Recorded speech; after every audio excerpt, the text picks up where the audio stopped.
is Arunava Chaudhuri and you are on my YouTube channel, Arunfoot.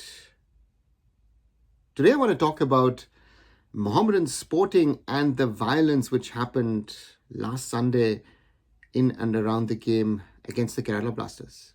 The Black Panthers lost the game 1-2 to the Blasters, but the big talking point of the match was the violence which happened during the game, which even stopped the game for a number of minutes. It's not the first time, most likely it's not the last time, but what can Mohammedan Sporting really do to avoid such situations that their very passionate fans don't indulge in violence? I was in Kolkata on Sunday and couldn't go to the game, and I've had now multiple friends tell me, good that they didn't come. Be it Mohammedan Sporting fans, be it people linked to the Indian Super League, who said, you know what, it wasn't a nice scene and it was quite edgy. It could have actually been even worse than it actually was, with throwing of shoes, of bottles, of other things. Abuse, of course, is part of it. Sadly, one has to say. And then you see afterwards, Andrei Chernyshov, their coach, coming out and sort of putting the blame to some extent on the referee. That has also been done by their club officials, where they say, you know what, the violence is not good, but, you know, the mistakes of the referees are leading to this, and, you know, our fans are passionate, this and that. And this trying to justify something which cannot and which should not be justified is a very, very dangerous thing. One has to be honest, Mohammedan Sporting, as a club, as an institution, needs to stand there very, very clearly, very, very firmly and say violence has no place around their team and their matches.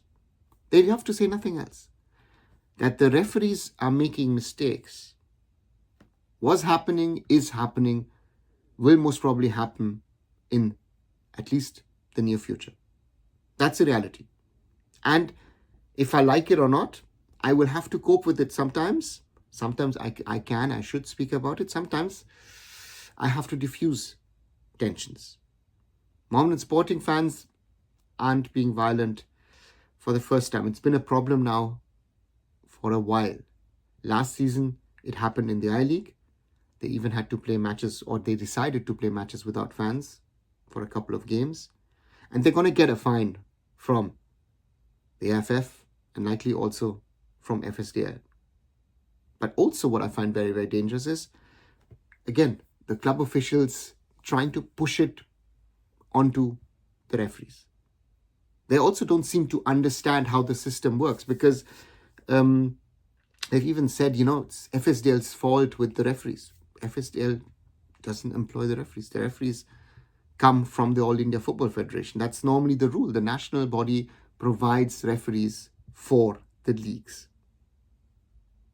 So the question here is, what's next for Mohammedan Sporting?